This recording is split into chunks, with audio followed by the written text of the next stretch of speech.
ओम शांति।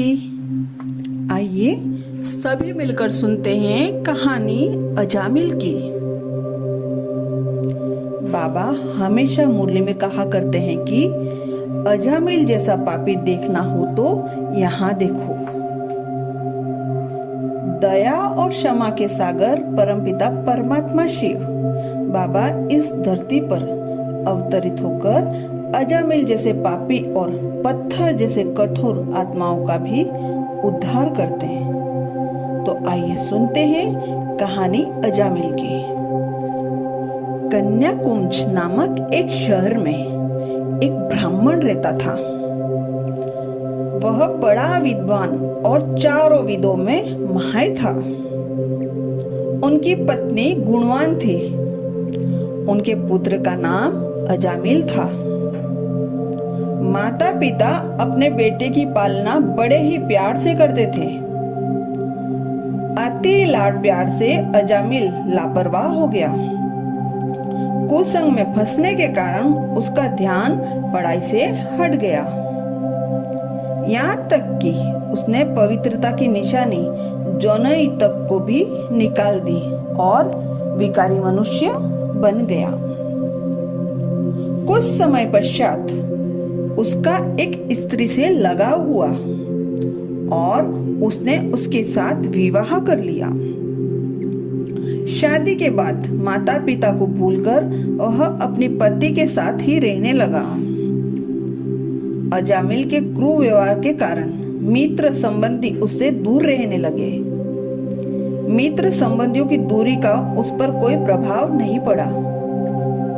वह और ही स्वेच्छाधारी मनमानी काम करने लगा। वह खुश था कि उस पर किसी का बंधन नहीं है। जीव जंतुओं का शिकार कर वह जीवित या अपनी जीविका यापन करता था। एक बार अजामिल और उसकी पत्नी जंगल गए। वहीं पर किसी दुर्घटना के कारण उसकी पत्नी का देहांत हो गया। समय बीतता गया और अजामिल की बेटी जवान हुई।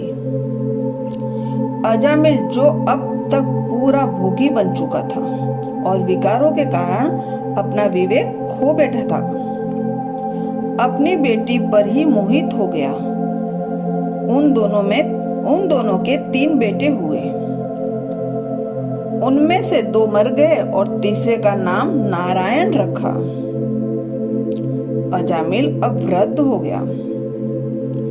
जब उसके परलोक जाने का समय निकट आया तब उसे जीवन भर के किए हुए पापों का एहसास होने लगा।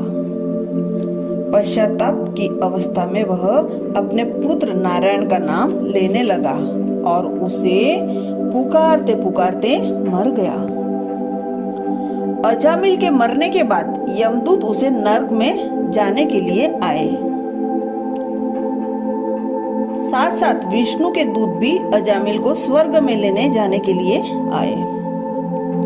यमदूतों ने विष्णु के दूतों को संबोधित करते हुए कहा कि अजामिल स्वर्ग में जाने के लायक नहीं है। वह नितांत पापी है। उसने अपनी ही कन्या के साथ दुर्व्यवहार किया है।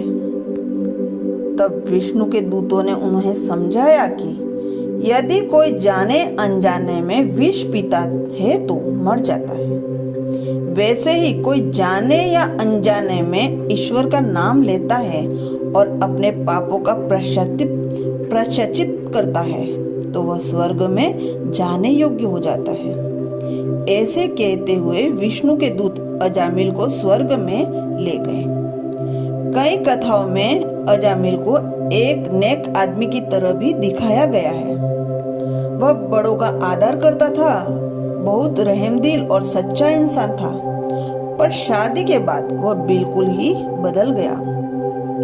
अपनी संस्कृति और मूल्यों को भूलकर बुरी आदतों का शिकार बन गया। यहाँ तक कि चोरी भी करने लगा। मरते समय उसने अपने पुत्र नारायण को पुकारते पुकारते शरीर त्याग दिया। ईश्वर का नाम लेते लेते शरीर छोड़ने के कारण उसे स्वर्ग में स्थान मिल गया। तो बाबा इस कहानी का भावार्थ बता रहे हैं कि अजामिल जैसा पापी देखना है तो यहाँ देखो, दया का सागर, क्षमा का सागर परमपिता परमात्मा शिव बाबा इस धरती पर अवतरित होकर अजामिल जैसे पापियों और पत्थर जैसे कठोर आत्माओं का भी उद्धार कर रहे हैं। इसी की यादगार स्वरूप भक्ति में शिव की पूजा में आंख, धतूरे आदि अर्पण करते हैं। अर्थात बच्चे कैसे भी लूले लंगड़े पापी हो, शिव बाबा उनको प्यार से स्वीकार करते हैं।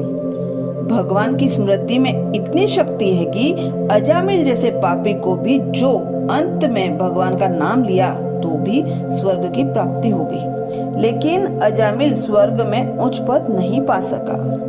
भगवान का नाम केवल अंत समय में लेने से ही इतनी प्राप्ति हो गई, तो हर पल, हर श्वास में उनकी याद रहे तो कितना चमत्कार हो सकता है।